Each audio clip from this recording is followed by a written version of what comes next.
Welcome everyone who's on to another week of Plugged In. Today I have the beautiful goddess, Nikitha Cornwall, Miss Natural Babe, in the house.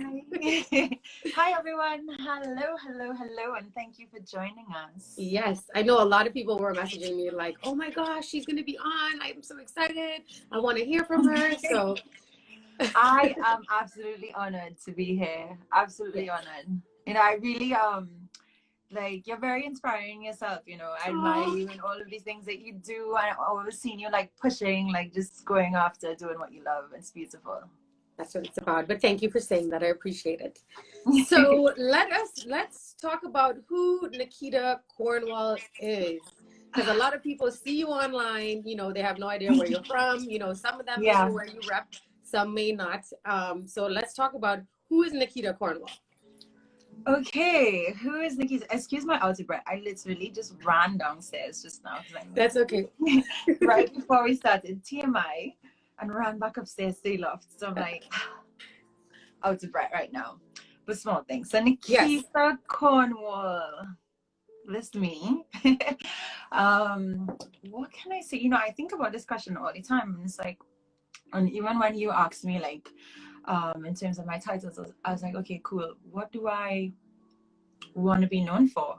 Who am I in that sense? What impact can I leave on this world? What is the impact that I'm gonna, and I often think about it in that sense as well when it comes to like explaining to people who I am, because really that is really important for me in terms of like legacy. And what footprint I'm leaving in this world, for my son, for my other kids, for my family, and for the generations to come, because that is ultimately what we're doing all of this for, to prepare the generations. I watched something with Kevin Hart recently, and he was talking about the similar thing. But anyway, who's Nikitha Cornwall? So, you know what? First of all, I think I'm gonna start it off with like not the professional part of it, because I am a very like free spirit, and the word free spirit, I think, in recent times have been like well overused sometimes, to the point where people don't really mean it. But I honestly think that I genuinely am a free spirit in terms of what I do, in terms of who I do it for, in terms of how I do things. I don't really try to chase after what people have already done, or chase that type of life. And it's more so what really drives me, what makes me happy, and the people around me happy as well, because my family is very important to me. And it's not only about my happiness anymore, it's about them as well. So we'll start with that part. And then we can go into the artist. And I call myself an artist. I think I'm an artist. I think we're all artists, actually, in this world. It's one of my main philosophies that we're all arts. This world is our canvas. We're all art. We also can all be used as material for art as well, which is where my next part of it comes in, which is the hair artist part. And I say hair artist because I don't think of myself as a hairstylist. I am a hairstylist, but I've always referred to it as hair arts, because for me it's never been really about making money, but more so being able to express myself, and express the depths of my personality through hairstyles, through creating art, and using the hair and women as my canvas as well. So I've been promoting the word hair artist, and as well as my creations as hair arts. And then we can go into move along really quickly. So tell them, where do you range? Like, where are you from? Where are your roots? I mean, I know these things, but where are you from? And then go ahead. Sorry. And then how did how did this all come about? How did this journey really come about? Okay. So oh, before I jump into that, my last other thing is sound healing. A lot of people always ask me about it, and I'll get in a little bit into it a little later on. And in terms of where I am from, like a lot of people, I thought that people would have known by now, but surprisingly, every single time I post a video on my Instagram, people are like, "Wait, what? I did not know you had an accent. I did not know you were from Trinidad. All this time I thought you were American." A lot of people think I'm American. Yeah. But that's because my main market is in America. When it comes to my hair stuff, I spent a lot of time building my brand over there. So a lot of people just naturally think that that's where I'm from. But I'm from Trinidad and Tobago. Yay! Proud, born and raised. Actually, I didn't move out of Trinidad and Tobago really until, how old was I? Like, I'm 27 now, and 22 was really when I like moved out. So I spent my whole life there. A lot of people feel like I lived abroad, but I've been living there and loving it as well. And now I am in London. I live across 3 different places actually. Well, right now, kind of stuck in London because of what's happening. But you know, my family, my partner is from here, Nigeria, but we live here, and then so I have roots in Trinidad. I'm hoping Trinidad here, and then Jamaica as well. Plan to move to Africa soon. So if any of my babes are from Africa, hit me up. Maybe Ghana or Nigeria or something. Maybe Tanzania. I'm definitely coming to visit. Putting it out there. And what else? You know, I grew up. I'm the only girl in my, well, no, I'm not the only girl. I have 2 sisters, but I grew up with my 2 brothers. And really just like with a go-getter attitude from as long as I can remember. And that's, I got it from my mom and my dad, both of them. But that's been me from as long as I remember. Also a rebel. I think I'm a rebel. I'm definitely a rebel. I definitely am a rebel. I go against the norms of society and challenge other people as well to go against the norms of society, because really that is only what they teach us, and how are we going to know anything else if we don't go against it, you know? Yes. And try to figure out our own things for ourselves. Okay, so you're from Trinidad, you know, you're living in 3 different places, planning to move to Africa. Yeah. How did this journey come about for this hair brand that's now a well-known brand across the world? Yeah, oh my God, it's crazy, you know, because, okay, where do I start? So first I started, okay, I'll go back into how it really actually started. And I've been doing hair for like, I would say since I was like 17, so 10 years now. I've been doing hair and makeup and been within that world, within that industry. But I never used to really do natural hair before, natural hairstyles. It was I did a lot of stuff for like shoots and as well as weddings, as well as like TV and commercial. So that's more like styles, like flat iron, like curls, that type of thing, curls with the curling iron, that type of thing, right? But then I've been doing these locks and natural hairstyles for 5 years now. About 5 years, almost 5 years, since 2016 is when it really like popped off. And that happened because I had reached a point in my life really where the crazy thing is that I didn't make a plan to go into that to serve people in terms of like, oh, I'm going to be a natural hairstylist. When I started it for myself, because I had reached a point in my life, like I had so many things happening and a lot of traumas as well that were all happening at the same time. You know, they have like these sayings that bad things happen in threes, or like, they have things like that. Caribbean people say things like that, like the super foot, I want to get married. The other day, one of the kids slipped my foot by accident and I went off. Like, oh my gosh. You know, to this day, I still say that. Like, to this day, I still say that. And so I believe that shit. Anyway, so I was going through all of these different, like, really traumatic points in my life. Like, really traumatic points, low points that I can recall now, years later, as some of the most traumatic moments in my life. As a conscious individual, and I say as a conscious individual because as a child traumatic moments of course would have happened, but I don't have the recollection and the memory that I do right now. Right. So the most conscious traumatic moments were happening at that point, and it was really taking a toll on me, as well as making me And you know, sometimes when you're going down this rabbit hole of like, one thing happens and then you start to see all of the other things, you start to see all of the other bumps, and that's what really started to happen. And then that stemmed now a case of like my identity, like who do I identify with, where because I know where I'm from, I know all of these things, but in terms of my identity, who am I, like? And then I started thinking that I wanted to express myself. I didn't have the means to really express myself, as well as I grew up in a culture. I love my culture. There's not hating, but this is just my experience. Yeah. You know, I grew up, the people around me and stuff didn't really praise like being black. Like there was up to a certain shade of black and up to a certain hair texture of black that was praised, but you know, past a certain level it wasn't, and I wasn't past that certain level for my circle, for my community. So as a child growing up, I was never really influenced to wear my natural hair or anything like that. So when I started going through these traumatic moments as well, and the question of identity posed itself to me, I was like, you know, who am I my ancestors? And I knew a certain side of my ancestors, but I didn't know the other side. I didn't know anything really about the other side.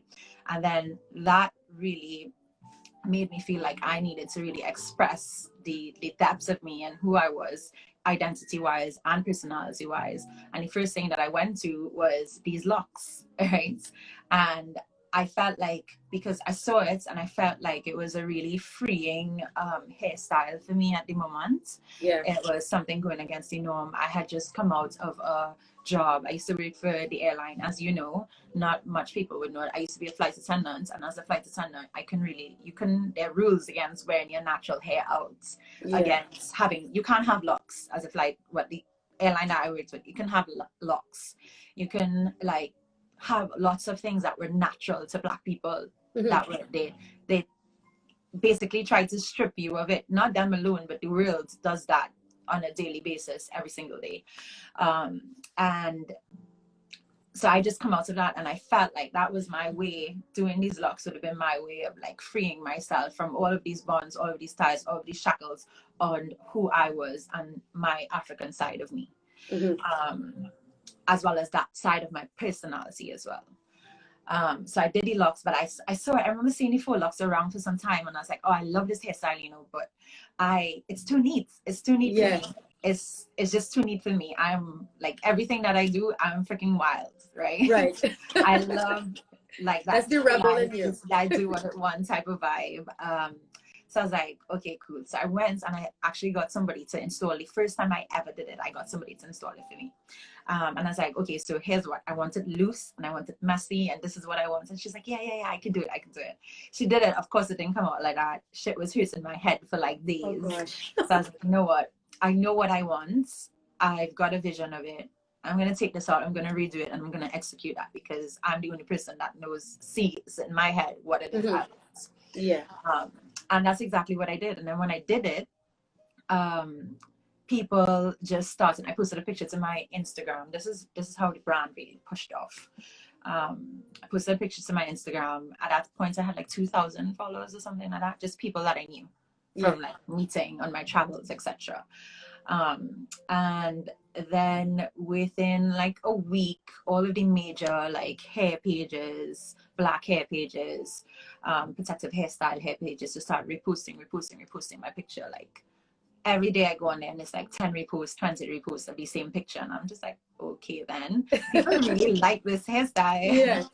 And then next thing you know, like within like a month from that, it's just like went from like 2,000 to 10,000 to 20,000 to 50,000. And I just continued climbing. And people kept messaging me, who did your hair? And I was like, well, I did it myself. I've never done it on anybody else. And I wasn't thinking about doing it on anyone else either. And I just saw it, and I just let it do what it is, do its thing, take its course in terms of people coming to my page and stuff. And I really started. At that point, I was still going through like all my low shit, like these likes or these followers can do anything for my low period in my life, you know. I was going through something at that point. And I needed to leave Trinidad as well at the time. I was like, okay, got to get away. You know, my both grandparents who were like pillars in my life, both passed away at the same time as well around that time. Oh my God, I'm getting emotional talking about it. It's okay, girl. It's okay.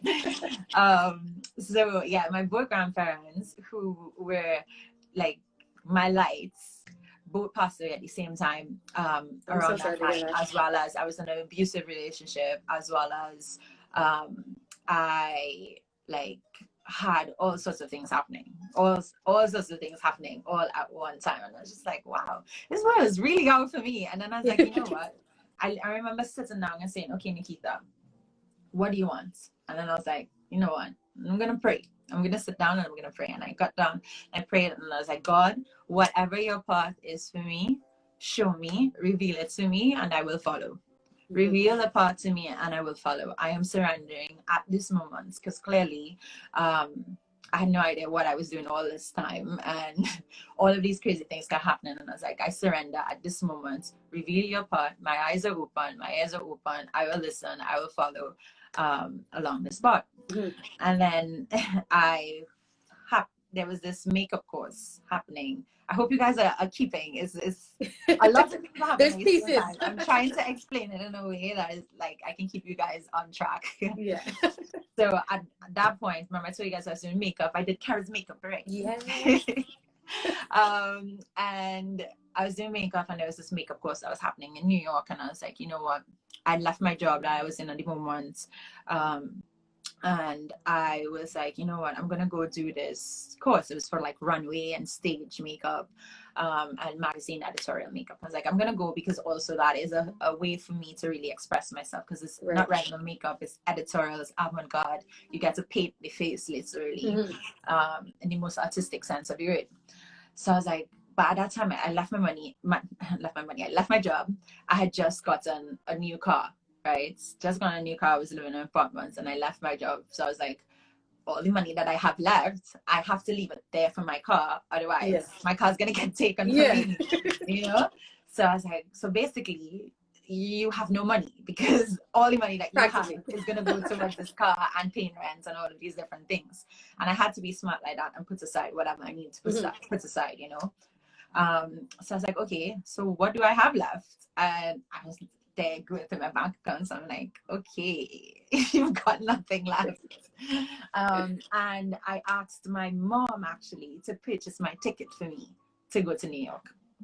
She did. I had 500 US, somewhere around there. This is a true story, guys. True, like actual true story. Like 500 US alone, that on in my name. And I was like, okay, cool, you're gonna go, and you've got to make this work, basically. You got to make this right somehow. However it happens, it's gonna happen. So I went, and the course itself as well. My mom bought the ticket. My aunt paid for the course for me. Okay. And I just had to figure out a way of making my money multiply. Thank God for my mom and my aunt at that time. And I got there, and I had the locks in my hair, and even from walking through the airports, I'd never had that many people come up to me and say, oh my God, I love your hair, I love your hair. Literally just between getting from Trinidad airport to New York's airport, I had maybe 30 people come up to me and was like, who did your hair? Who did your hair? It's so beautiful, blah, blah, blah, all of these different things. And I was just like, okay. Then all right, this is odd, because people have, like, all my life I try to relax my natural hair, and I try to take away from my black side and look a different type of way, or focus more on like my Indian side or my Spanish, because my mom is Indian, Spanish, and Chinese. Okay, so focus on those and ignore the black side. And here was this moment where I was fully embracing that side of me and really being a rebel to what I had known, and expressing myself. And it felt good not only to me, but people were also receiving it, you know, and not just receiving it, but wanting it. So then I got there, and I was like, you know what? All these people kept emailing me, messaging me, can you do my hair? I'm like, I've never done this on anyone's else's hair but myself. I was like, you know what? I am going to make a post and see if anybody wants to come and get their hair done. So I made a post and I was very honest. I was like, I've never done this on anyone else's hair before, so come at your own risk. But this is what mine looks like. And it may take a very long time. Yeah. And people did not care. Like, they started sending me emails. When can I make the down payment? How much is it? I'm ready to pay.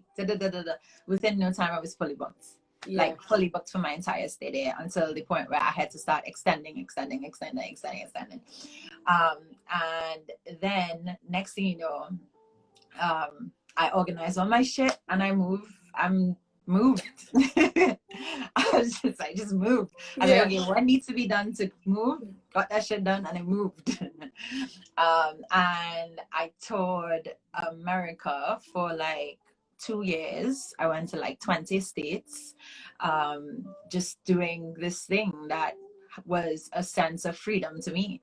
That was a sense of self, a sense of identity, a sense of connecting to my ancestral like lineage. And it had now become this thing that was a sense of all of these things to other people as well. And besides that, I was able to connect with some of the most beautiful people that I've ever met in my life. And what was crazy was that all of my clients, they were, as we got into talking, they sat in my chair and we started talking and stuff, realized how much, like, how similar our paths were, how like the events that were happening in our life were linked in some ways. So then led me to believe that I was some sort of, or they, myself and them, were messengers for each other. Because a lot of the time people sat in my chair and you know, said something to me that just hit me like hit my spirit, like, whoa, like, how did you know that? Or how did you know I needed to hear that? And then same thing with certain things that I said for them. And, you know, from there, people felt my energy. I felt people's energy. And I really, at that point, you know, after having gone through all that trauma, amongst my travels, aside from doing hair, I was also on a search myself for inner peace and peace of mind.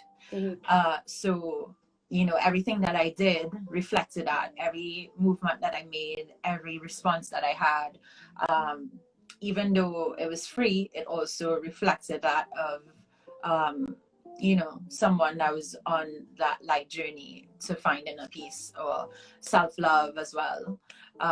Self-love was a big one because, like I said, I was in an abusive relationship at that time. So at that time, my like self-love was completely shattered, as well as my self-esteem, all of these different things.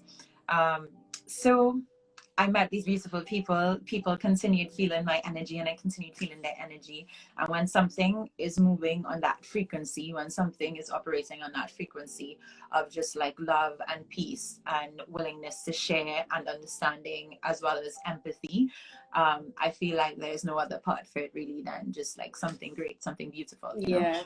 And then that's what happened. The brand became do you remember the moment when you were like, okay, this is my purpose, this is my calling? Like, do you remember sitting there and just saying like, yes, God, this you answered me?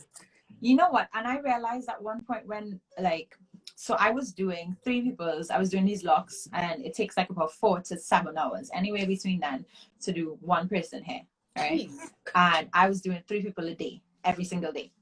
3 people a day at 4 to 7 hours, every single day.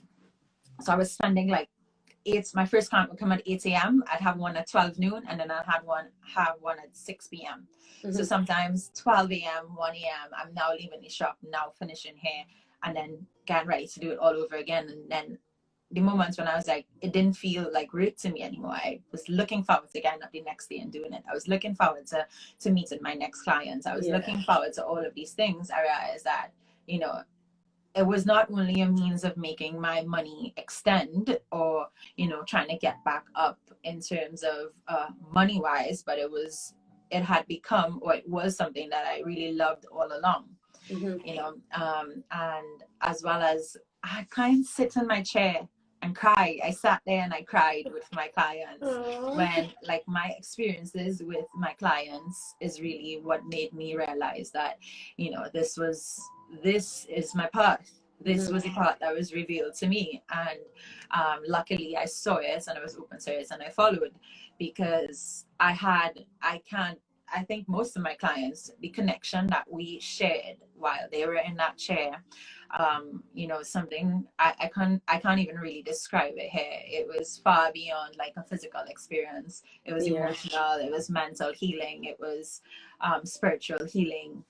It was, yeah, and that's when I realized that it's not just hair, but it's healing through hair, as well as, and healing through hair, which also promotes, that happens by being able to be expressive through your hair as well. And I think that's really when I realized that, okay, I've clearly got messages for these people. These people have clearly got messages to me, and this is where I have the platform to be able to connect with these people, and these things can happen, you know. That's so beautiful. Speaking of healing, so talk to me about a sound healing practitioner. What exactly does that entail? So a sound healing practitioner. So the thing about sound healing is that I had it performed on, I'd never heard about it before. I've always had an insane connection to music, like I'm sure most of us do, but I have always had an insane connection to like beats and just like the actual sound of the instruments behind the music or behind the words and stuff like that. I couldn't play any of those things before, but I knew, and I have these cards, these numerology cards as well, and every time I pull these cards, music always comes up. It always comes up. And I went to Sweden one time, and okay, story time. Okay, wait. So I went to Sweden. Let me try and keep it short so we can get. So I went to Sweden one time. It was the beginning of the year, and I just was like, okay, cool. All I know, this was after I did my US tour, and I was like, cool. The US is woke as fuck. They are on this black train. They are on this promoting self-love and teaching women of color and Black women that they are beautiful. And I feel like I've done part of my purpose by being here and doing the 20 states and interacting with hundreds of women and exchanging those messages. And I felt like now it was time for me to move on to Europe, where it was like more of a tougher crowd, because the Black people in Europe and UK is completely different in terms of wokeness and in terms of sense of identity as Black Americans, right? And it's very easy. It's because of the conditioning and where they live in. Europe is a place that colonized most of the world and tried to take over and strip people of their identity.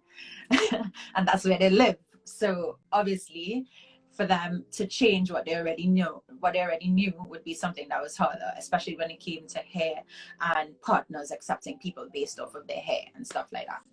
Anyway, so I was like, cool. So I'm off to Europe, I'm off to UK to spread this awareness and just healing and encourage people to connect to self and source and their ancestral beauty. And I jumped on a plane, went to Sweden, didn't even know where I was staying. When I got to London is really when I found out where I was staying. A girl that I met 2 nights before was from Sweden. In Trinidad, and she's like, oh my god, are you going? And I was like, yeah. She's like, do you know where you're staying? I was like, no, I don't. She's like, well, let me see if any of my friends is there. She's like, don't pay to go anywhere. I was like, well, I didn't book anything. I don't even know, my plans are up in the air, so I'm open as hell. And her energy seemed really pure as well as it was through mutual friends. So then got to London, and I turned on my phone, and she's like, okay, cool, my friends are gonna come meet you at the airport. Never met these people before in my life. Met this girl 2 nights before. Get to Sweden. I was like, okay, jump on the plane, get to Sweden. And I'm just looking for these people based off of this description that she'd given me. Met them. Their names were Julia and Christoph. Beautiful people, the most beautiful people. Julia of Solna and Christopher of Uppsala. That's what I like to call them. I think it sounds like ancient. So she met them, and she was a sound healer, and he like collected crystals. He knew everything there was about healing crystals. He would go and mine for them. He knew everything that there was to know about healing crystals and the impact that they can have on the human. And then she was a sound healer, most beautiful voice ever. Went to school actually to do music in a different sense, the more worldly sense. Dropped out because she figured out that her calling was actually healing people through her music, not just not providing entertainment. So stayed with them, most beautiful stay in their 1 bedroom, laid on an air mattress on their floor. And it was the most beautiful stay of my life. And by the night before I was scheduled to leave, she did a session on me. And it was the most beautiful experience I'd ever had in my life. Like, I came out of the session, and when I came back to consciousness, I was like crying, just crying, and just like, not crying because I was distressed or like traumatized. You're just overwhelmed with emotion and happiness. And also because of the relief of trauma that happened within that hour session of healing, like the trauma that I was able to like access, because we put a blocks against our trauma continuously, 100 times a day. We're blocking off some trauma and blocking that off so that we don't have to deal with it. And that's what I was doing. And then when I had a session with her, she asked me, okay, which one of these chakras or where would you like me to focus on? And I was like, my heart, my head. So which is like my heart chakra, my crown chakra, and my sacral chakra. At that time, I didn't really know the names. I was now embarking on this spiritual journey. I was just like, well, my head, my heart area, and then my lower stomach area, right? And it was just beautiful. And at that point, I knew that my connection to music, my connection to this experience that happened, that I had to be able to share this experience with people as well. And that's really when I started talking about sound healing and manifesting and happening. And in terms of what is sound healing has been like an ancient form of healing, a healing system that has been used actually for hundreds and hundreds and hundreds of years, but more in the Eastern cultures. The Western culture is now really adapting to sound healing and welcoming it into their societies. Because they're now few of them are now opening their eyes to really the actual power that exists within just us as human beings, without the medicinal stuff, without the physical, tangible stuff. Basically what it does, it's like sonic waves and vibrations that penetrate throughout the body and your being to really like heal trauma. And then it can also like balance the autonomic nervous system and reset your cells basically, which ultimately heals it from the trauma, from all of the trauma that's been happening. Your cells, they're not moving their regular pattern, and the frequency from these sound waves and these sonic waves hits your body in the right way, that sweet spot where it resets your cells basically. And the healing from it is more than a physical healing. People have used it. There are multiple ways where you can heal from it, and it's not just like physical. People do use it on physical pains and stuff as well, but as well as it's very much an inner thing as well. It's obviously a mental thing, spiritual thing, if you would let it take you down that path as well. And yeah. Well, I just learned something new. I actually saw a couple of people commenting saying that their friends have given them, I guess, healing bowls. Yeah.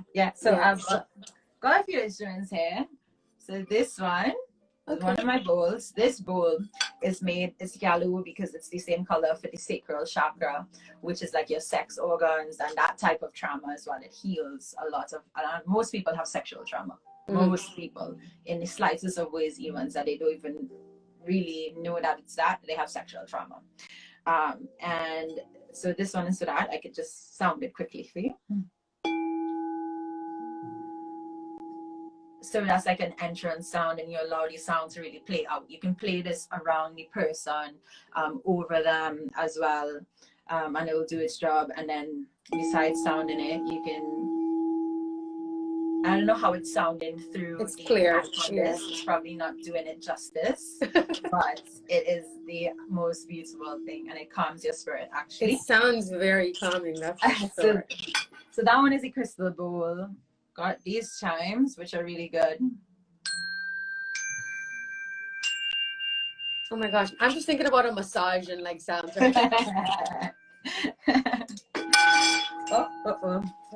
This I like to go in. This was actually given to me on one of my travels. I collect instruments and stuff from people that I meet along my travels, and I exchange crystals and stuff with them. Not planned. Sometimes it's just a matter of me wanting to give them something, and they'll have something with them and they just give it to me. So one person gave me this actually where was I? I think I was in where was I? Turkey. Was it Turkey? Yeah, but he wasn't from Turkey. And one night I decided to follow the moon because there was a full moon on my granddad's birthday. Yeah. And I decided to follow the moon to find a hill so I could see it. Met these two beautiful, wonderful guys. And they were like singing for people to hear. They traveled on a ferry to come and sing, missed their ferry to go back. And I stayed there the whole night with them, just talking and stuff, and then they gave me this. So this, coincidentally, is also used within sound healing in a bunch of different ways. There are a bunch of different types of them. And you could sound it in like slowly while the person is like lying down or something. And you could just you can go from making like sounds like that, or like this. They have the bigger rain sticks as well. Okay. They're called rain sticks. And quickly, before we leave, got my wind chimes. So these are Koshi wind chimes. They're really, really, really relaxing. There's 4 of them, and they mimic the elements. So earth, water, fire, air. And they're said to heal your body on the frequency that natural elements will heal. So you just have a room with all of this good stuff in it. I've got everything. I practice. So I've got everything. And then one of my favorites, last one I'm doing for tonight, is the shaman drum. And you kind of sound this in, like, this really awakens like your spirits when you're there, and like your ancestral, because you know drumming is part of like natural African culture. So it really awakens like your ancestral like energies within you. And you start it off, and then you start off slow. You start off with like a heartbeat, and then you start to go da, da, da, da, da. You start to like awaken your spirit really. Okay, so I need to come to London, and I need to have a sound healing session. I feel like a lot of people on here are saying that they need one too.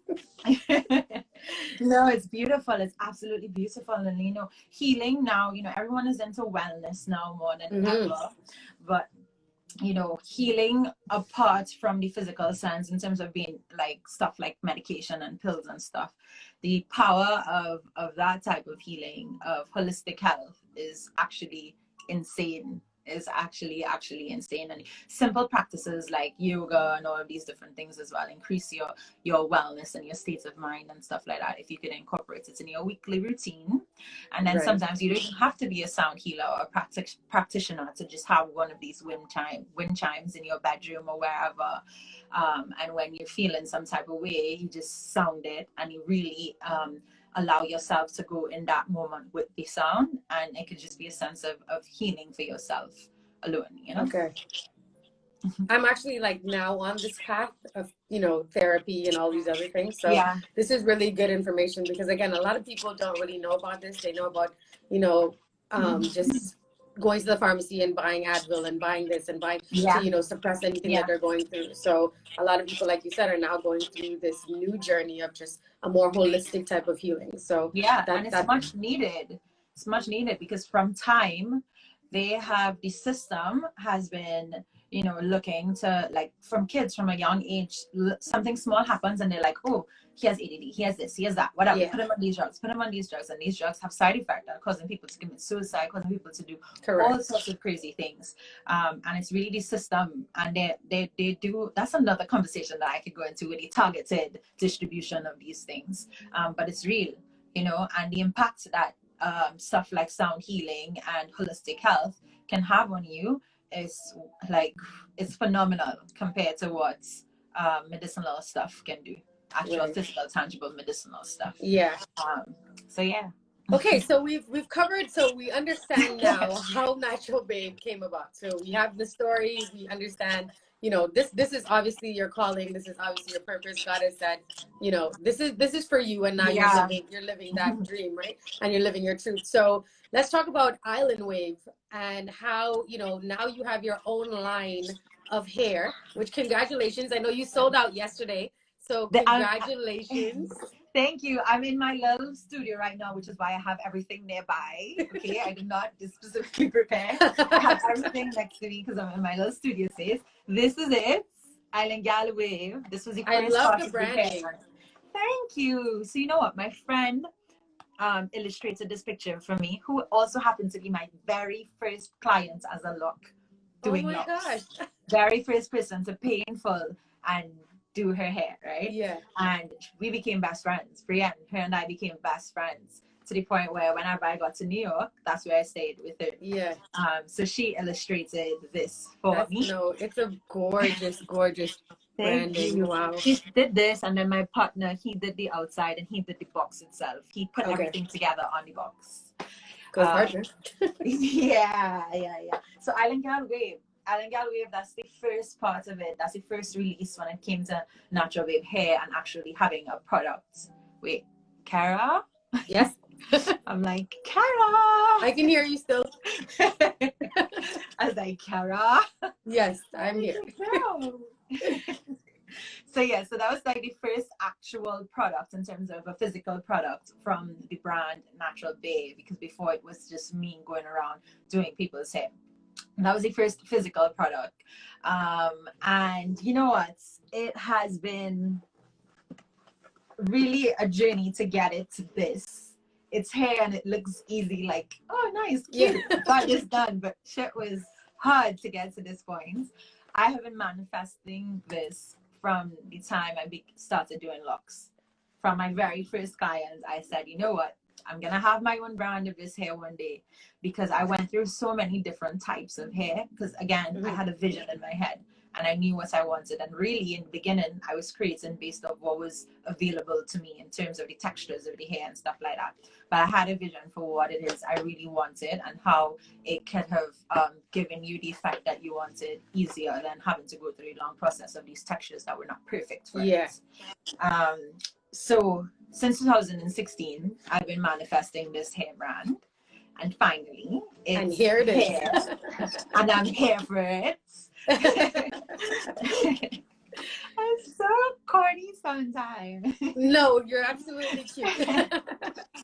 So we have Island Wave. See, and that, you know, people question, they say the universe is not real. The universe conspires, you know, like the universe is a real thing. You know, you believe it, you put it out there, and you just believe it. Of course. And I wanted it to be like, you know, I didn't want to just put out a brand. Obviously, where I am from, even though it has pushed me to, that is what actually pushed me to really check into my identity, check in with myself and who I was.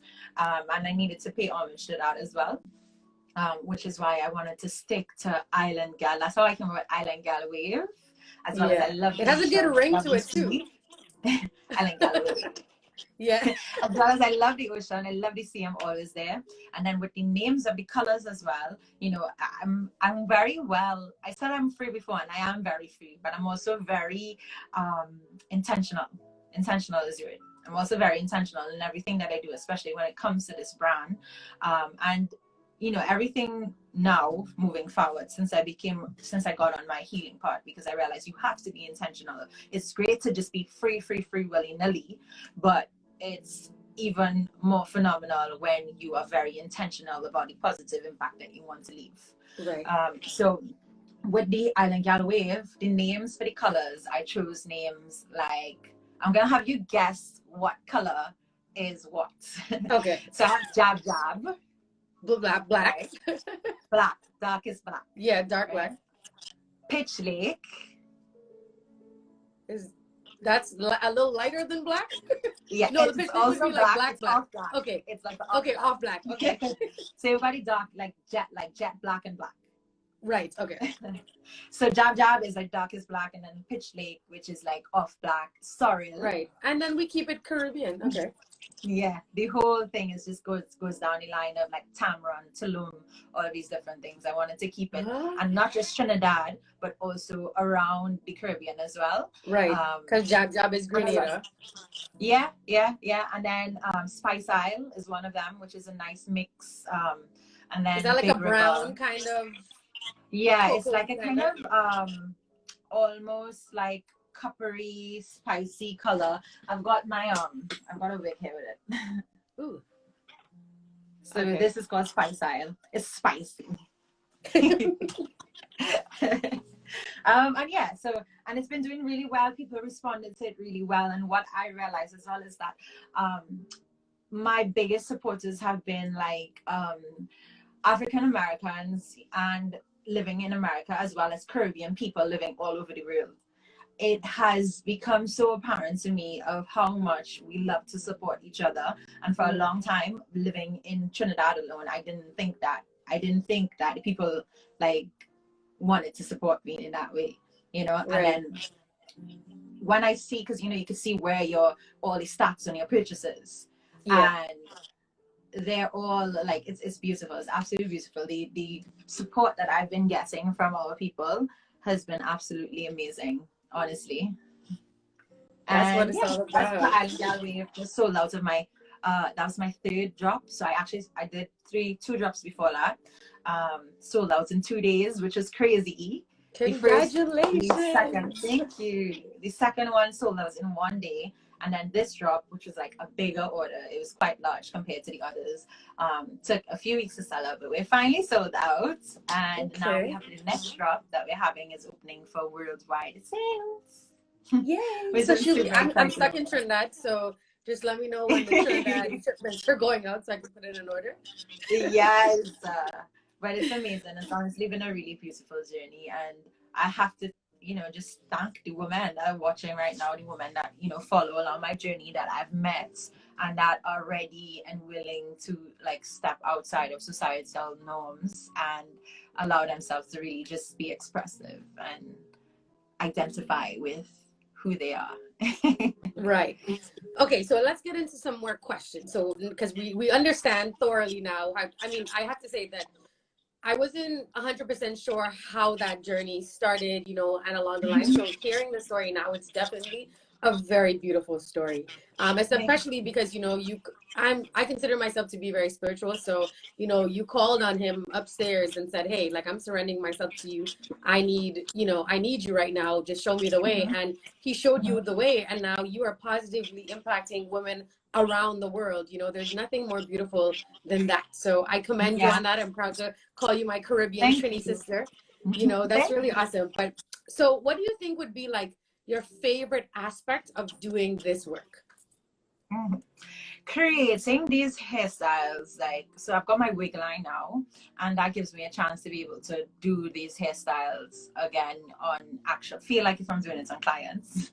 And the parts about it that I actually love, there are a few parts that I love the most, but I love being able to create, and like everyone is different, every single one is different, they're not uniform, they fall how they fall, but there's a certain like amount of thought that has to go into it in terms of the leveling of it, the way that it's going to flip, the layering, the texture, like it's a lot of steps actually, especially for these wigs. I take even more steps with these wigs actually, because I wanted to be able to last them a long time. But it's a lot of creative work that goes into it, even placing the accessories on it. That really awakens like my creative side.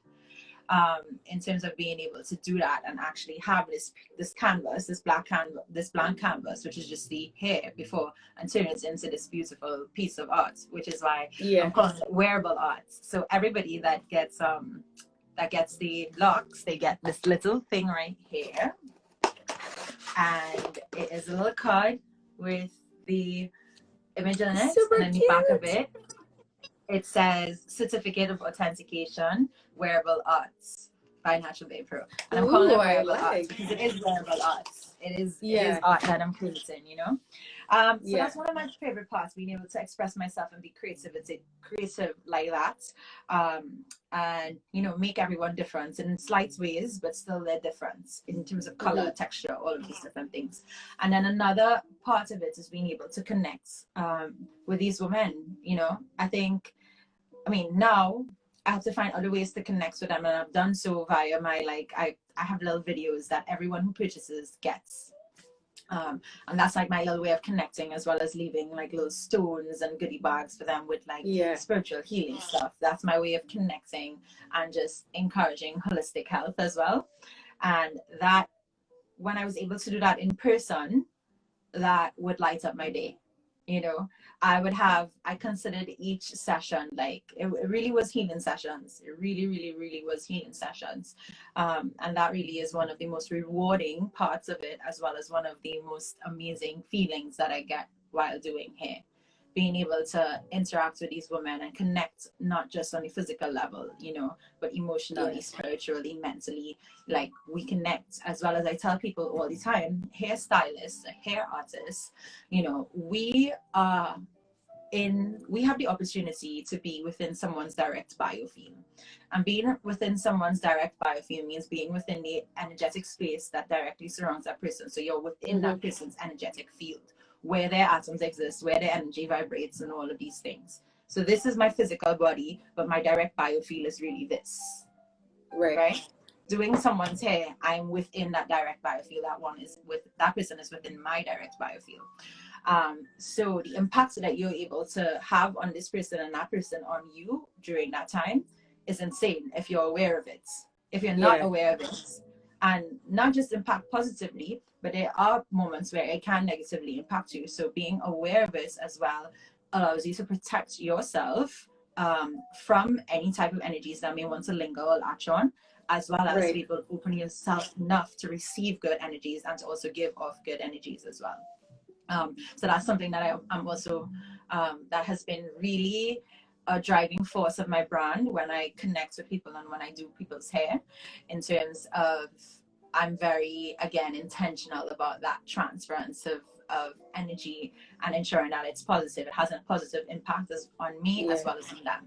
And that's why, because you're dealing with someone's crown chakra. That's the other thing. Besides being in there are three main things. Besides being in someone's direct biofield of their direct energetical force, you're also dealing with their crown chakra, which is like insane for you to have access to that. And besides dealing with their crown chakra, you're also dealing with your hands, which is one of the main parts where energy transfers, right?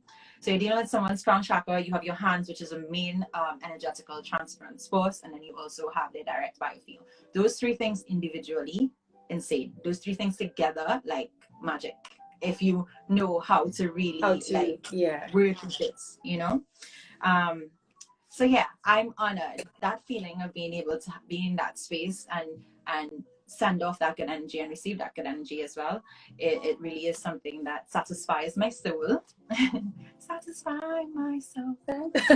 Hey Google, please satisfy my soul. Does she know? Satisfy My Soul by Bob Marley and the Hey. I was like, wait, is that it? Is she gonna catch the accent? But yeah, so I could go in and in on that, but let's continue. Right. So okay, so this Instagram just gave me the 1 minute warning. So let's jump off and we'll jump right back on. I know Instagram is just, I don't know why we can't just be great all the time. So anyone that's watching, we're literally gonna come off and we're gonna come right back on. So thanks for watching this part, and just join us back in like a minute. So I'll see you in a sec. And we're back. We can be great again. Yes.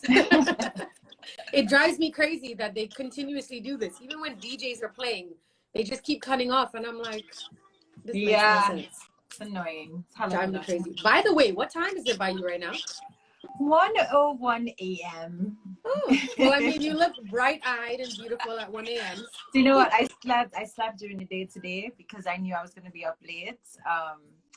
As well as I actually operate really well at night. Same on my end. I'm up to like 4 or 5 in the morning every day, and then I sleep through to lunch. I wish my baby's up by like 6. Oh, luckily, he doesn't wake up screaming. At 6 o'clock, he just wakes up and he's there. He'll be playing in my hair. He'll be like on my face. This morning, I woke up and he's like literally like this on top of me. He's up and he's just like this on top of me. I was like, Tanya, what are you doing? Oh gosh, that's so cute. So I know there's a lot of entrepreneurs that are on here right now. So what would you say is one of the biggest fears that you had when you embarked on this, you know, entrepreneurial journey? And how did you manage that fear? Yeah. One of the biggest fears that I had, you know, I think like most people, it's a fear of like, it not actually like, after you put all of this energy and invest all of this energy into it, it not actually people being able to be like received or, you know, reaching its fullest potential. But very quickly, I had to dismiss that because I knew that if it is, I was to be able to get where it is I wanted to go, or be able to like reach my full potential, that type of thinking would only cripple me.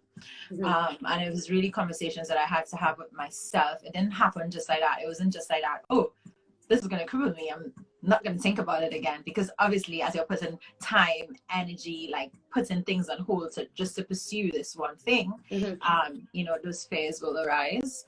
But once you have like faith in what it is that you do, as well as you know that it is your passion, something that you love, and that you give good energy to this thing, and you have a vision for yourself and for your company, and you know what you want the world to receive from this, then I think, you know, once you keep your head straight, that you're gonna get there. You're gonna get there. So I just had to have conversations with myself, and every time I felt like I was down, I really had to sit down and meditate and just be like, okay, sit down there and actually dive deep into it, face the fear head on, and just say, okay, and so what if it doesn't go the way that you thought it would have gone, or the way that you planned and you wanted it to go? So what? Like, start again, learn from your mistakes, and try again. Move forward again. You know, you're not going to let something cripple you in that way. And if you allow your thoughts to continuously, or people's opinions for a matter of fact, as well, come at you in that way and really get to you, then you are never going to reach where it is you are destined to reach, you know, because at this point you're involving outside sources into your destiny. This is your destiny. These opinions or these things, they have no place here, you know. And I had to have that conversation over, and that's really what really got me through it, the meditation part of it, because, you know, this work business stuff isn't just business. As much as people say there are people who have business minds, and there are people who have creative minds, and there are people who have this mind and whatever, no, it is a synchronicity of all of these things having its right place. Because you can be as business minded as you want to, and you don't have that that part of you that is able to sit back and really release what needs to be released, taking what needs to be taken, filter whatever needs to be filtered, connect to source, and stay in that moment where you're able to still continue doing your passions without feeling like, if you're feeling drained and stuff like that. It's really important to have that synchronicity, that balance. And if you are seeing it, I think one of the important things with business as well is seeing stuff like you know that something is wrong, but you're not willing to do what's necessary to change it just because you don't believe in it. So maybe that's, you know, like, take chances, identify the problems, and then figure out what needs to be done to change that course, because you're not going to be able to achieve anything if you're going to go back into it with the same rhythm, with the same cycles. You have to completely break cycles, shatter it sometimes, dispose of it, and literally start again, create a new cycle, do something else. So yeah. And when you felt unsupported, because I'm sure there are moments, you know, during your journey that you didn't feel supported, you know, whether it be family and friends. A lot of people go through it with that, you know, on a day-to-day basis. So how do you deal with situations like that? You know what? That would have taken and had taken a really big toll on me, I think, personally. And the time that it took me to really get over that was much longer than I'd expected it to be, because, you know, you have this passion and you have this dream, and here are the people that are supposed to be closest to you, that's supposed to be supporting you, that's supposed to be your friends and your family, that is literally like, what are you doing? This is not going to be anything, like, your hair looks crazy, or whatever, like literally just downing your whole vibe, Debbie Downers, or just not supporting, and not just even in that supporting sense, but in just like calling and checking up on you. That whole time that I spent traveling, trying to, after my grandparents died, very few of the people that I thought were my friends had left the country, never even tried to check up on me or say, are you okay, or anything like that. That shit was painful. To me, that was the painful part, like, because it's just like, wow. These are the people that you think, you know, you count on and you would expect them to. Yeah. And I really, luckily, around that time, I was on that part already of just exploring self. And that played a really huge role in terms of me being able to overcome that, and also me realizing that, you know, people just like you have your shit happening. People have their shit happening as well that you may not know about. Like, you may sit down here thinking that shit, life is fucked up or some kind of crazy thing. What is happening? And that person might be going through similar things. Their own thing, you know, and really you just have to just leave it. You just have to leave it. What is for you is for you, and what is meant to come your way will come your way, and what has to leave will leave when it has to as well. And I realized that, as well as I chose to take that energy and focus it on my business, focus it on my business, you know, having a vision, sitting down and actually saying, okay, what it is I want, having that vision and using that energy to make those things come to life, as well as using that energy to focus on myself, to get to a point where I don't have to feel this hurt. Yeah. Or this distraught, this stress. Because you feel full within yourself. Yeah. And then, people, they will always be there. They will always, I will let people down. People will let me down. Like, they'll do what you don't expect them to do. And you can't allow that to really keep you back, you know. This boat is moving and it's moving. And if you're on it, you're regardless. If you're not on it, then cool, I'll check you back later, maybe. And so you've built this, you know, phenomenal brand online. Right now, everyone is, you know, taking their businesses online. Like for me, myself, you know, I do events. I work in entertainment, and I have been forced to kind of have a presence online. So I know, again, a lot of people are going through situations where they're now trying to just be creative and be inspired. So do you have any tips for, you know, persons building an online presence at this point? You know, that is true. Like, obviously everybody is very much into the online platform right now, because it's more than, it's really what we have to be able to connect. The digital world is our new world. Like, it's not normal. And to be honest, to me, it's a little bit, even though you know, I've built an online platform, to me it's still a little bit scary. But at the same time, my advice to people that are interested in building their online presence, and just business online, even themselves, even if sometimes you know, your business is you. Like, my business is and was me, and the things attached to me. There are a lot of personalities as well. You know, stay true to yourself. Be your authentic self. Do not allow, sometimes taking the easy road or doing just what people want you to do could seem to be easy, because people will come to you for it, because that's what they want to see. That's what they want to see. That's what they're going to click on. That's clickbait. That's what they're going to like, you know.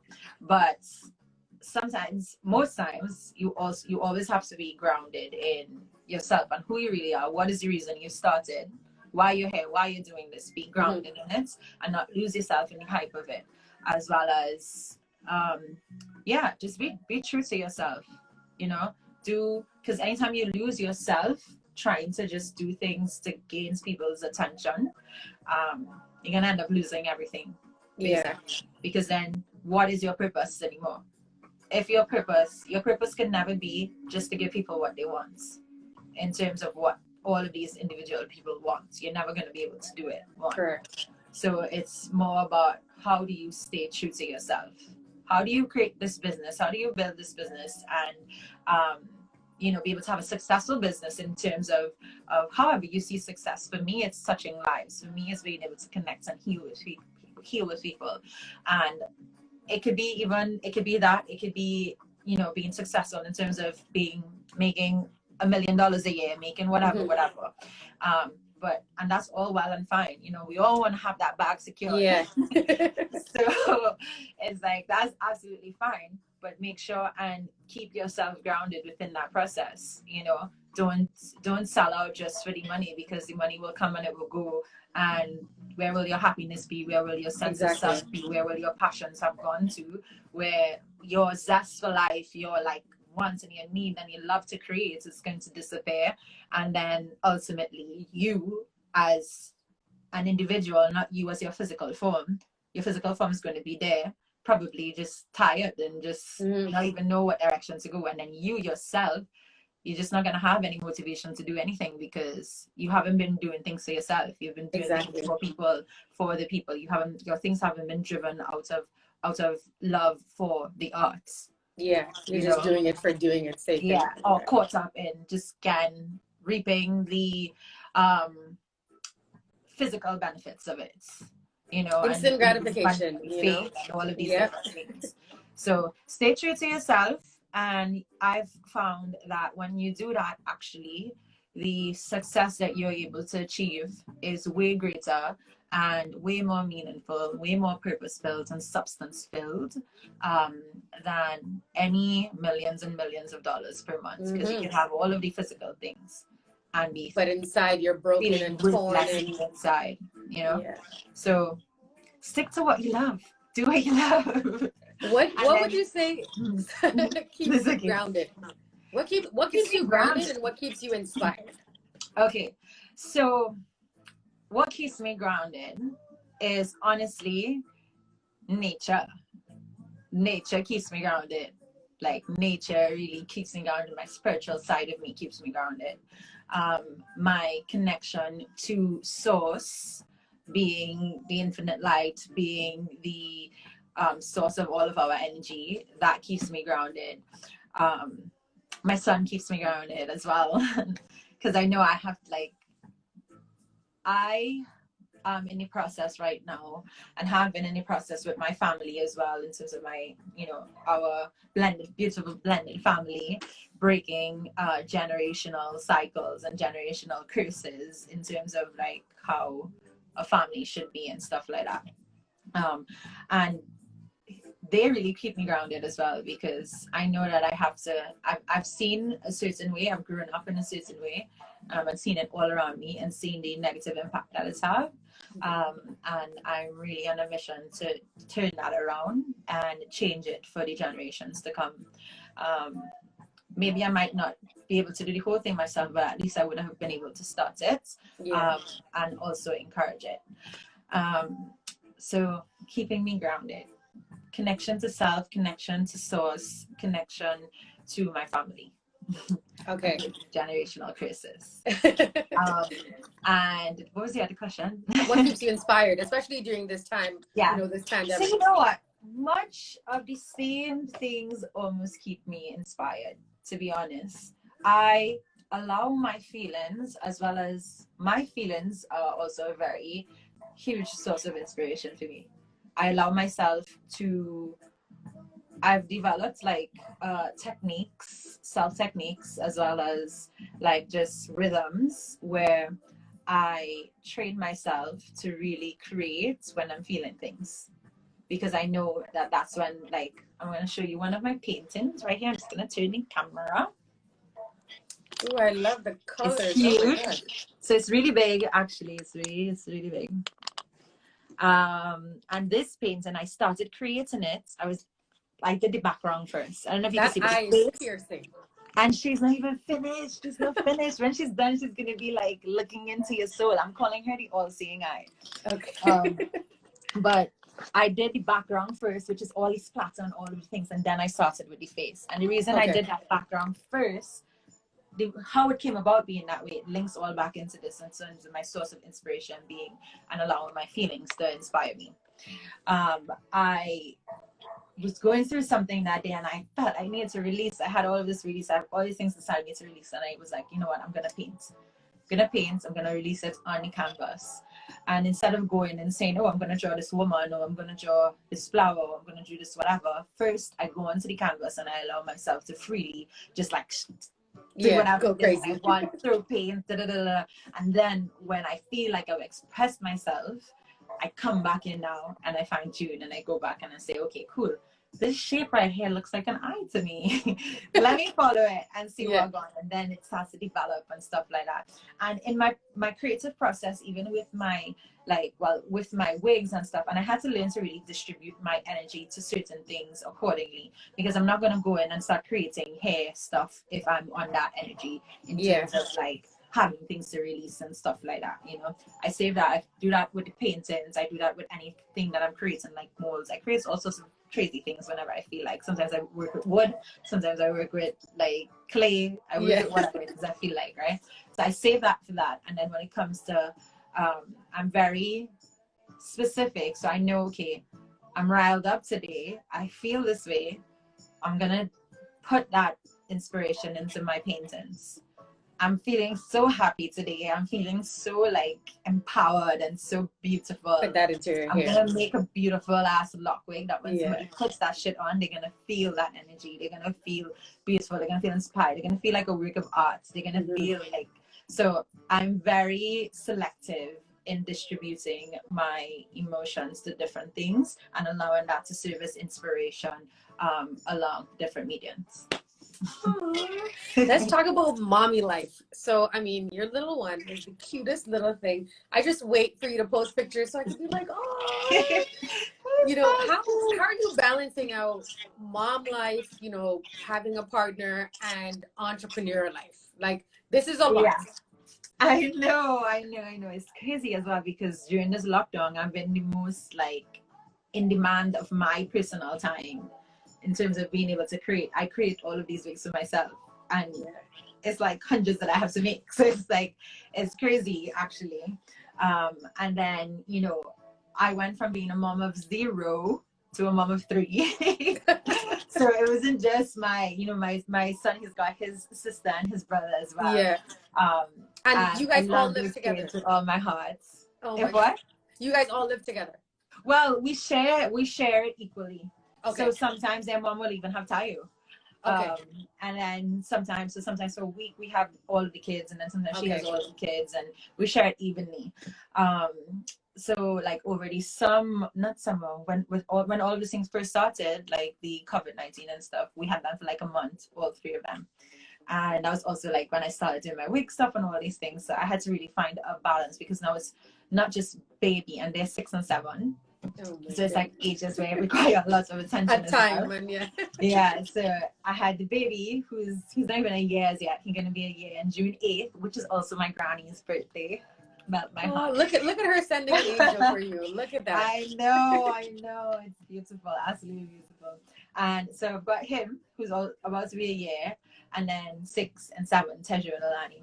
And well, I have my partner, and he's very much, so he's a producer. He has his own production company, and he just made his first ever TV show. So he's been extremely like busy as well. It's been a time where we both of us have shit popping off basically, as well as kids, as well as our relationship. Yeah. So it's like, all right, let's try and find the slow wine here at work. Yeah.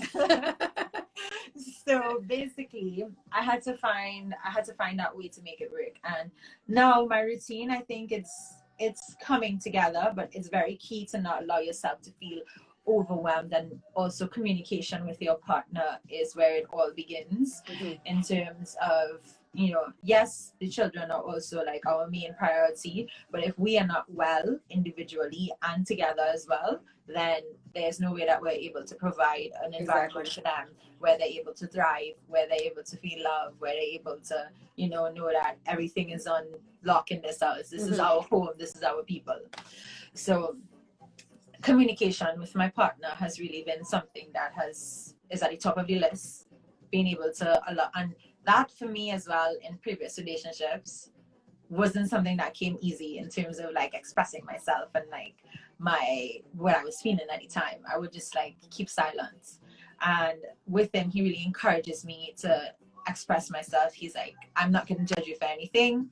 Tell me, and then I will tell you how I feel, and then we can find a way to find the green grass in this, basically. So good communication with your partner is key. And then, well, for me, and then also empathy, being able to empathize, and really listen and feel someone's plight, difficulty, like if it was yours, and really trying to not feeling it like if it was yours as in really taking it on your shoulders, but just being able to understand that this person is going through something right now, and being able to empathize with them. And then also being able to say, okay, cool, you know what, I can clearly see that you're having a day today, babe. I'm gonna take the kids, you take your time, have some self-time, sort your stuff out, stuff like that. What would you like to do? And really just listen, as well. And then patience, having patience, That's a big one. During this time with everyone, with my partner, with myself, with the kids. Sure. Sometimes I'm just like, it's cool. Yeah, the TV is broken, but it's cool. It's cool. My high pitched voice comes on. Yeah. It's cool. And just not really, because you're in an environment now where it's like, oh, it's not, I mean, I used to work from home before, so I'm accustomed to that really. But in terms of especially everyone being here constantly, everybody's on the same, in the same space, it's very easy to get ticked off at somebody, to get mad. Things that never used to make you mad before is making you mad now. And it's just, you just have to bear that in mind as well. You're in a situation where it's like almost like a kind of psychological warfare is happening right now. And being aware of that, both of us, not just the thing about it, again, brings it back to communication, where both of you are on the same level, on the same playing field. So being aware of those things and being aware of the psychological warfare of, the stresses of parenthood, of being able, of trying to make your business grow, of trying to do all these things at the same time. And then working together with it, I think, honestly, is like a little nice equation for some sort of peace of mind and some sort of peace in the home. And also knowing when to step away. Not trying to, like, you don't have to stay through everything. You don't have to feel overwhelmed and stay there. No, babe, I'm feeling overwhelmed right now. Today is not working for me. You're watching the kids. I'm going for a walk. And then when he says that to me as well, I'm like, all right. And when I say it to him, he's like, okay. So yeah, that has really helped us in our home. I think that's not great saying advice. that it's been hella challenging. Of course. Not been all butterflies, but that's been my way of really coping with it and trying to work with it. I mean, I've had days where I just sit down and bust out and cry. And that's the other thing as well. Allow yourself to cry. Allow yourself to feel whatever it is that you're feeling. There's absolutely no need to bottle it out. Who are you trying to impress? Yourself? Or why are you trying to impress yourself when yourself is crying out for help at the time? Allow hear yourself. And then allow yourself to experience those emotions, and then try now to get up and out of those emotions. And I'm learning that as we speak, because I've been trying to bottle up, grief and all these things, and now I'm just like, you know what, Kerra, if you want to, because I feel like a basket case, dealing with my mom's passing. But now I'm like, if I'm gonna cry in the store, I'm gonna cry while I'm driving. Just do it. I'm gonna cry. Do it, and then you cry, and then you realize that you had stuff to release, and then after you're able to take a breath, that before you were struggling to like breathe, you're like at the top and bottom of the water, like trying to breathe but I can't. So just you cry, and then you're able to breathe again, and it's just like, whoa, I really needed that. Like I really needed that. And whoever's around you, who cares? Who cares? Yes, I'm crying because I'm hurt. Yes, I'm crying because I've lost. Yes, I'm crying because there's a bunch of shit happening in my life, and I'm trying to move forward and get up out of it. But how am I going to do that if I'm not dealing with it? If I'm embarrassed to do it in front of people that are actually not contributing to my life? So exactly. Bruh, chill and watch me cry.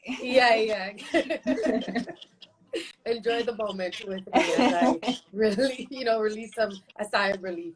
Now, you played Mass like 9 months pregnant, I want to say, okay? Like, belly out a road. And it was the pictures that I saw were just absolutely stunning. And I really remember sitting back and saying, wow, it just showed so much confidence, which is something that a lot of women, battle. A lot of people have self-esteem issues. A lot of women have confidence issues. So, what advice would you give to women just like to boost their confidence, even whether it be they're in a relationship and that they're not feeling themselves, or just a day-to-day they just don't feel like they're beautiful and they're going through these struggles? What would you say to them?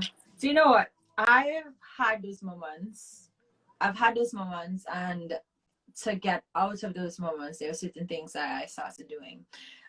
Affirmations are absolutely important to your well-being, to your peace of mind, and just you being able to really thrive in this world, I think. And we don't really realize it because not many of us have taught about affirmations growing up, and the importance and how the impact of it, and when you really think about it, of course the impact is insane, because affirmations are you sitting down there telling yourself these positive things about yourself.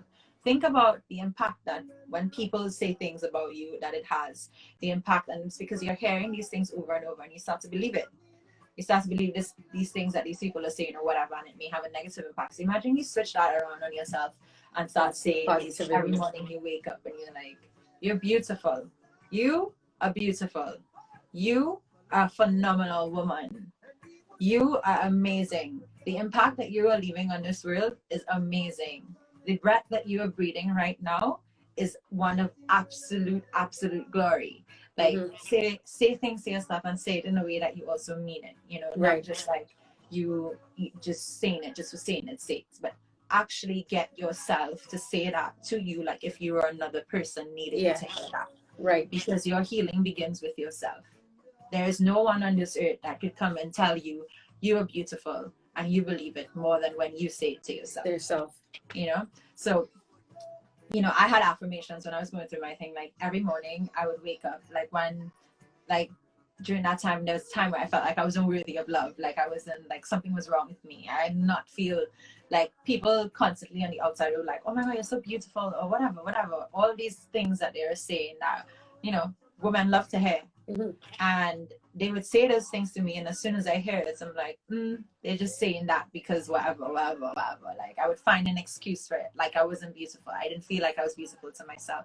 So as soon as someone kept said those things to me, I would just be like, thank you, but in my head, I didn't feel like they meant it, or I didn't feel like it was true. And it was because I didn't think those things to myself. I didn't say those things to myself. I didn't believe those things about myself. So what I did was every morning I used to say, I see through the eyes of love and I welcome more love into my life. That was a affirmation that really got me through like a whole period of me feeling worthless and like I wasn't worthy of love and all these different things.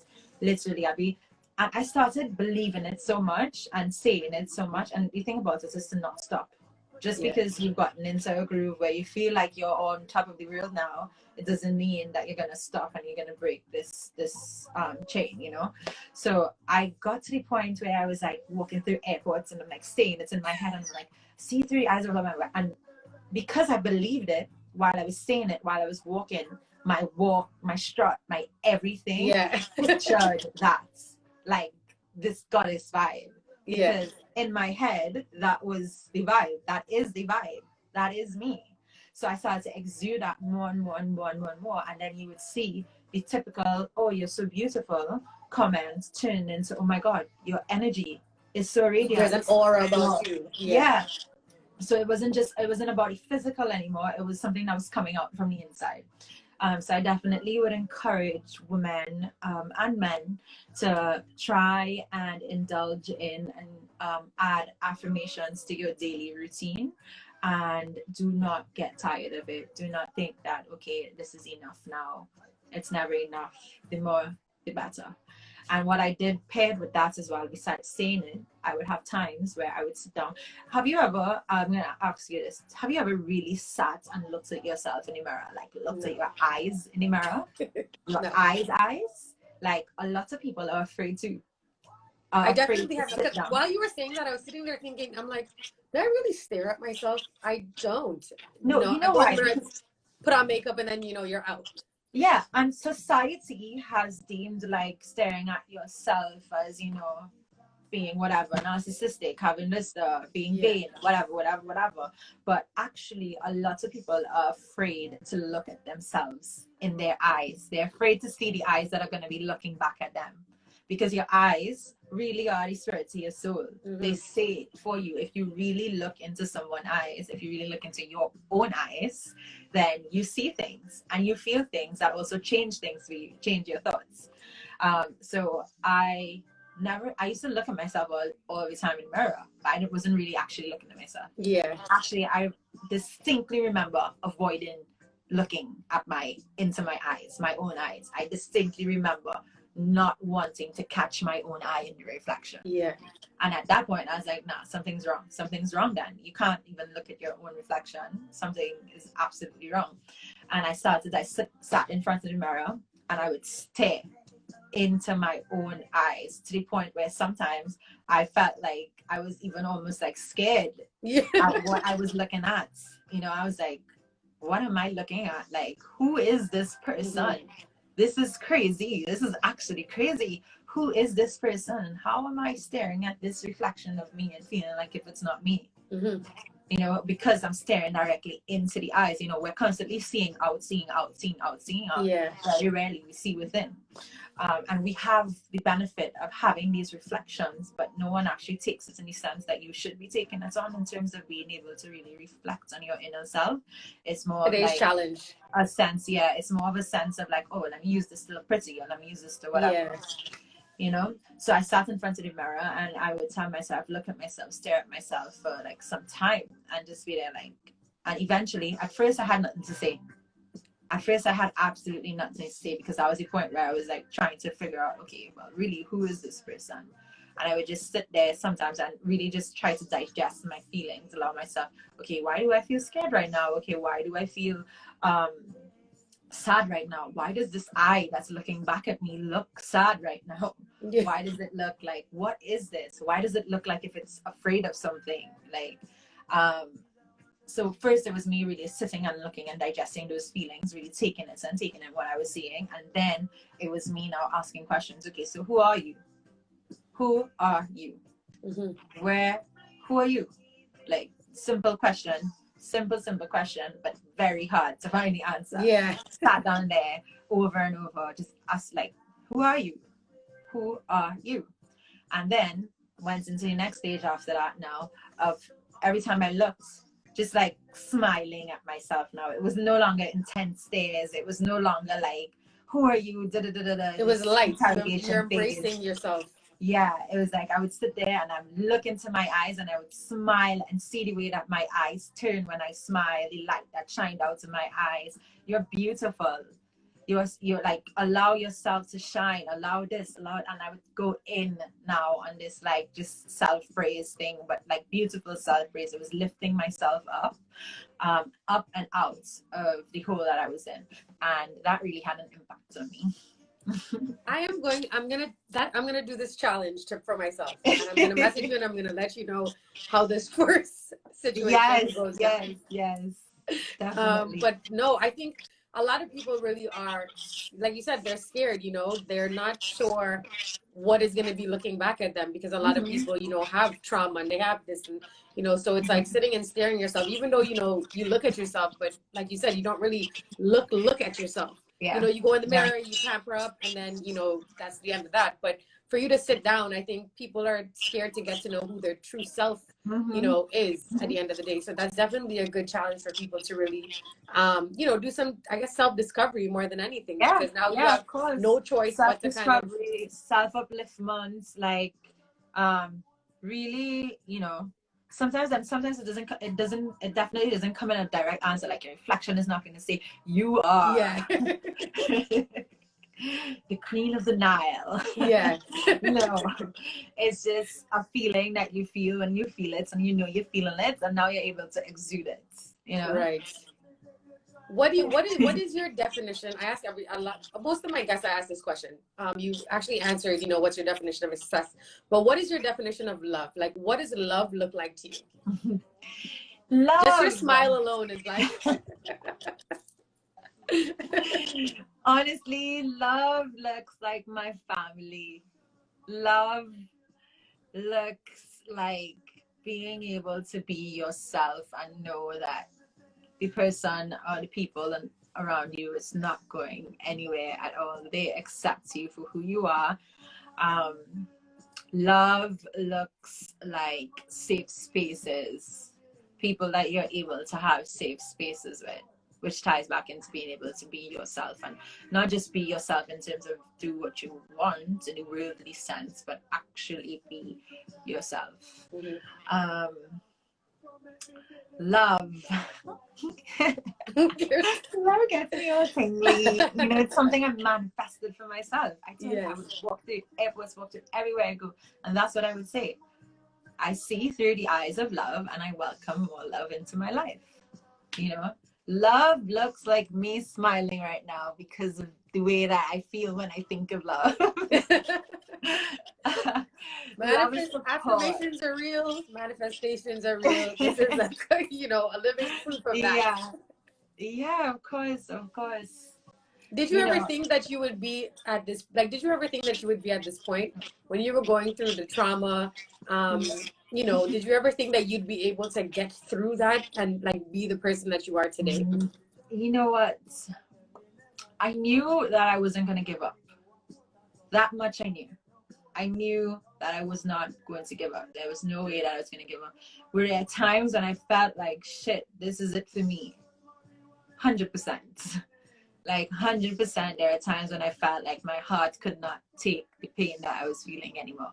There are times when I felt like my, the trauma and the emotional pain as well as the physical pain, as well as the psychological effects on the things that I was going through, were that I was not going to be okay. That I was going to be changed forever and not in a good way. Right. I thought that I was going to, things were not going to be good. There were points when I felt that way for sure. But at the same time, there was always a constant in my head, like, no way you can let this get to you in that way. No way. Absolutely no way. And I think, with everyone, that is the deciding factor on whether or not you're going to get up out of there or not. The moment that you allow yourself to believe that you are stuck, you are not going anywhere. That's it. You're stuck. You're actually stuck. The moment that you actually believe it, that you actually believe that line, all of this, even if you have the slightest glimmer of hope, that's the deciding factor. Was you're going to move forward. If you have the slightest glimmer of hope, you're going to move forward, because you can still see that light. Did you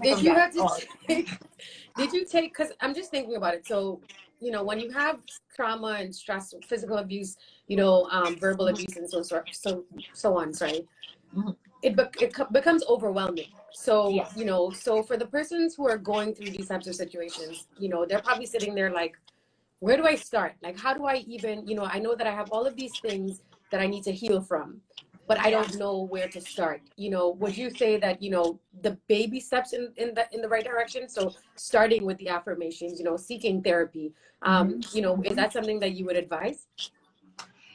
Yes, but I would advise definitely starting with self. Sometimes it's not as easy to start on yourself as you think it is. So if you feel like you need an outside source, or someone to give you that safe space, then by all means do so. Just be very careful with who you choose to be that person, to be that source where you can sit and unload and all of those different things, because not everybody is in it for your greater good, but definitely you have to start with self. You have to start with self. And I feel like had I started any other way, that the significant amount of progress that I was able to make within the time of then to now would not be what it is. It would have been way slower. So definitely start with self. And you can start with very simple things. Every morning, wake up, get a little journaling really helps as well. Journaling, oh my God, I've got journals and journals and journals there sometimes, and I have them all over the house. Sometimes when people come to stay by me, because I have them in little book pockets all over the house.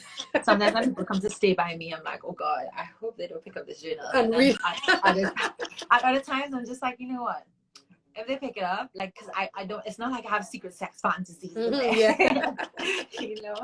got actual shit. For the very least, they'll open it and they'll either cry or they'll laugh or they'll smile, or they will have been able to get a glimpse of what it is. My experience was without it being me filtering it for them, with my genuine, honest experience. So definitely start with self. Do not go to the person or thing that has you in that hole in the first place to seek any sort of like refuge. Yeah. Do not, no matter how much that person or that thing feels like that's like home to you, do not go elsewhere. Yeah. All right, go elsewhere. You guys heard her. Start with self. Move away But from if you have toxic to talk to situations. somebody about it, we Yeah. need to release. Like when it's gotten to that stage where things are toxic, there's nothing you can tell that person that is going to change anything. You know, you need to just evacuate. Run for the hills. Run, forest, run. So what can we expect from, Naturalbabe? What's next? Are we seeing clothing, a makeup line? So when I was pregnant, I did a whole clothing line. Oh, you did? I Yeah, definitely in like 2 months, did a whole clothing line of these like flary, airy pants. The whole idea of it was like easy to wear stuff. Okay. Actually beautiful. People from all over the world purchased it, and it was really a true expression of like my energy at that time as well.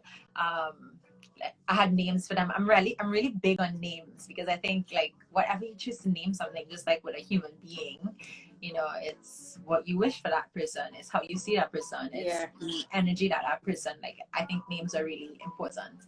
So some of my pieces had names like Nirvana and stuff like that. So that was that, and it's still here as well. Just today I had somebody message me about one of the pieces. Okay, so we're gonna expand on the clothing. If I'm gonna expand on the clothing brand. But you know what? For now, my main focus, I have it. What I realized is that I have all of these talents, and I try to do all of them at once. And then I do not get them to reach their full potential. Right. Because my energy is spread thin across a million things. And even though they're great, they're wonderful individually, when I try to do everything at once, then I'm not able to give one in particular the attention that it needs to really grow and blossom and stuff like that. Okay. So my focus right now is the hair and Naturalbabe hair. I am very focused on that and making it a world-renowned brand, and breaking just breaking barriers within the black hair industry and the hair industry on the whole. On the whole, I'm like on the whole. On the whole. On the whole. And that is my focus right now. But I still do my stuff in the back. I still make my stuff, orders come in and I would make it, but I'm not like going in hard and promoting it. Because then I feel pressure to provide for these people, and I don't want to feel that pressure when I'm trying to make this thing, thing flourish, And it's very good to see something through till the end. Let that be successful. Let that be, and then build blossom into what it has to blossom, and then you are now able to go and move on to something else while that thing continues to be a success, while it's making, because you already found your rhythm, you found how this works, and you're going to find a way as well for it to operate without you now having to be there constantly. Exactly. You put in the work, and now you're able for that to run with, operate and be self-sufficient almost. I could be in Nigeria or wherever. And it's operating worldwide. And when that happens, now I'm able to go and focus fully on something else. Even though I still do my things when I feel like pains and all of these different things. But yeah, so I still do that. I still do everything that I do on the side. Right now, my latest little project has been, because I drink a lot of coconuts, as you can see. Okay. A lot of coconuts. And the inside parts, not the tusk on the outside, but the actual coconut on the inside. It's really nice. Do I have any? I don't have any up here. It's nice, really nice and wrong. It's what people would make like the bowls and stuff out of. So my latest project is turning that into like art and stuff, because I've got hundreds of them, literally. Look at you, you're a whole creative over there. Thank you. So I'm making plant pots. I'm making not plant pots, plant holders with them. Yeah. So like stacking the coconuts and then putting them together. Oh, how cute. So yeah, focus on one thing. Focus whatever your focus is, whatever you want to see blossom, that you are your dreams and aspirations. focus, make a list, have an order of priority list, and then go and stick to it. It's not saying don't do other things on the side, do it still, but let your main focus be your priority is this, and see it through to the end. And then you would have been able to see where you made mistakes along those lines, and those mistakes and what you learned from them would come in really handy in all of the other things that you wish to pursue. It's like it's not taking a shortcut, but providing more information for your next run that you would not have had on this first run, instead of crashing all of those all at once. If this was something was to go wrong with Naturalbabe hair, then it's Naturalbabe hair alone, and I can figure out how to fix that. But if I do that same wrong thing with all my ventures, all my business ventures, then all of them crash at the same time, and it's not it. You learn as you go along. So I'd like to ask a few light questions as we wind down the interview. Yeah. I'm surprised people still on here. The amount of talk I've been talking. Yeah, we have a bunch of people on, and I'm seeing I see Stashin on here. Hey, yeah. So I actually spoke at one of her events in Toronto. Yes. Oh, okay. I braids. There we go. Yes. Yeah. She actually had me at one of her events too. Shout out to Stashin. She's doing a lot of great things in Toronto. Love you, girl. She was actually one of my first panelists on my Caribbean Women's Power Lunch, and 2 years later, we're here today, and I'm like, wow. You go, girl. So describe the color yellow to somebody who's blind. Describe the color yellow to somebody who's blind. Okay, cool. I'm gonna close my eyes. Okay. So yellow. Bright light. The brightest light that you see with your eyes closed. That is yellow. Yellow is a hug, a warm, fuzzy hug. Yellow is the sun, the heat that you feel on your skin when the sun shines. That's not burning you, but the one that's just feeling really nice on your skin, like your skin is glowing. Yellow. I can that go on is the best answer. I'm going to record this part and I'm going to send it to my last guest because he was like, yellow, how do you want me to tell you? And we were crying in laughter because it was so funny. But that I think is the perfect definition. Like the girls that are on here were on the last interview, so they know exactly what I'm talking about. But wow, you are definitely, yes, Nikitha Cornwall, you are like, you're a different being, I tell you. You know what? Yellow was actually easy for me because that's my crystal ball is yellow. Yellow's one of my favorite. That's why I chose to stick with yellow, because I saw the bowl and I was like, yeah. It's one of my red favorite colors. It's the sun, and I have conversations with the sun literally every day. So yellow is actually quite easy for me. Green would be easy as well. We're here. You know what? I think I'm well with the colors. So I think if I had to explain colors to a blind person, that I might just do a really good job. I feel like you did. I feel, if you guys think you did a good job, let's see some hands, some hearts, send us something in the chat. Okay, so we finish this interview and you go outside and you find a lottery ticket, and the lottery ticket, you won $10 million. What's the first thing you're doing? $10 million lottery ticket that I find outside. 10 million like euros. Okay, so, and I'm not going to get judged if I take it and cash it in? No, not at all. It's mine to cash in. It's all yours. Okay, cool. Well, in that case, $10 million. Okay, so the very first thing that I would do, you know what? I think that I would pack everything up and I will get on a plane and I will head over to Africa. One, because it's somewhere that I've really been meaning to go for a long time, as well as I've been meaning to connect. Like one of my good friends and like family members, well, he's the kid's mom. He's like her best friend, Shaka. He's been doing, I don't know if you know Shaka, he's been doing some really amazing work worldwide. And I've always said, I've been trying to find small ways to contribute, but I've always to the world in that way. And I've always said, the day that I'm able to, because at the end of the day, money talks in this world. Sadly. I wish love spoke. I wish just other things spoke. Yeah.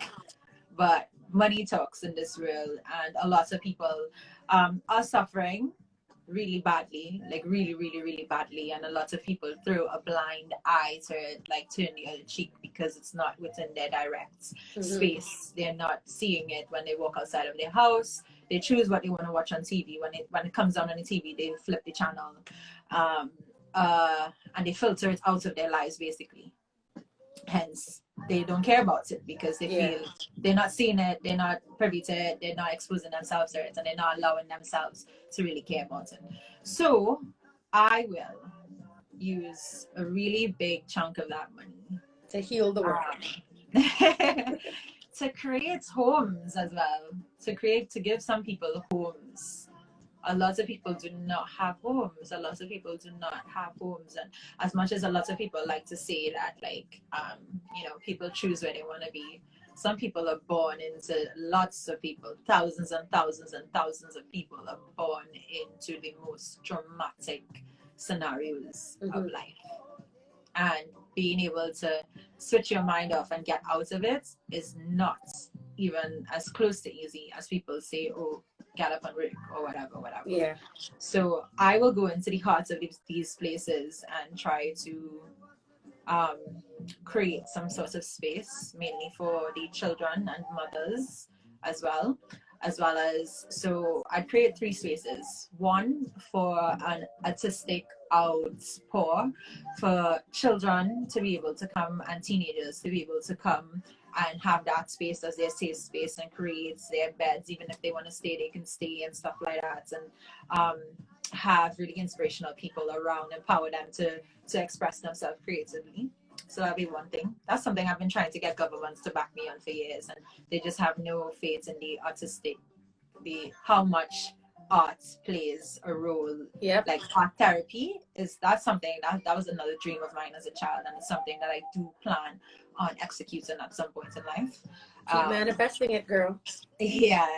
And that is one space that I would create, a therapeutical space, an artistically therapeutical space for kids and teenagers, and a home for them, a safe space for them, a space for women who are being abused, that they can come to and stay and get the help and support that they need to get on their feet and get back on a psychological path that is healthy for them. And then also a space for just like that people are dying of hunger. I'm sorry, I went really deep into this. People were probably, I went really deep into this. But apart from all these things, I was like, oh, really we're going light, guys. But I mean, this is awesome. So I'd also buy a boat. I'd also build my dream tree house, which is my dream house. My absolute dream house is a tree house stacked in the middle of at least 8 pillar trees, and it will go along the path of all of those trees. It's not just going to be a tree house standing on its own. It's actually going to be a tree house intertwined between 8 really strong pillar trees. We need to get you that $10 million that ticket. Yeah. Then what else will I do? What superficial thing will I do? Not a shop. Just I really want a boat. And I really want a tree house. Really. Okay. Well, I love the idea of the spaces. Ooh, okay. And that's it. Well, no, that's like, I would make sure that my family as well is just lit for life. If they have any businesses that they want to invest in, whatever, I'll get a business advisor and just allocate that business advisor to the people around me in terms of, like, I'm not just going to give them the money and say, hey, have the money, take it, do whatever you want, because then they're not going to be motivated at all.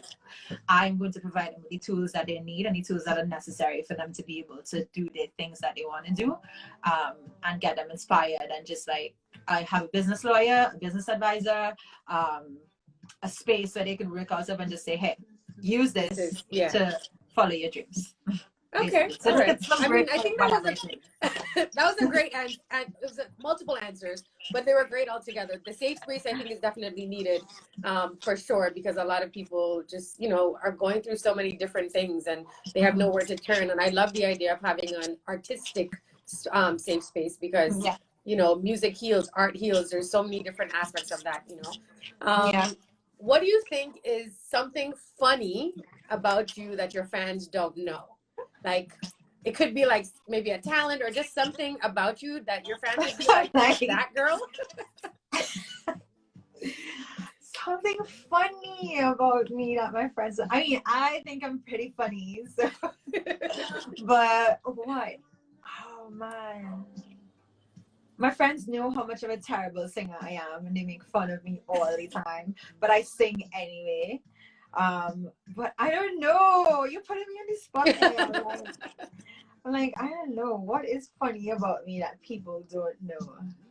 Do you put ketchup on your eggs? Do you know, like, what's something Ew, that's disgusting. Oh my gosh, I do it all the time. Whoever puts ketchup on their eggs, I'm sorry, but we cannot be. Oh, you do? I do. Okay, safe space. I'm not judging you.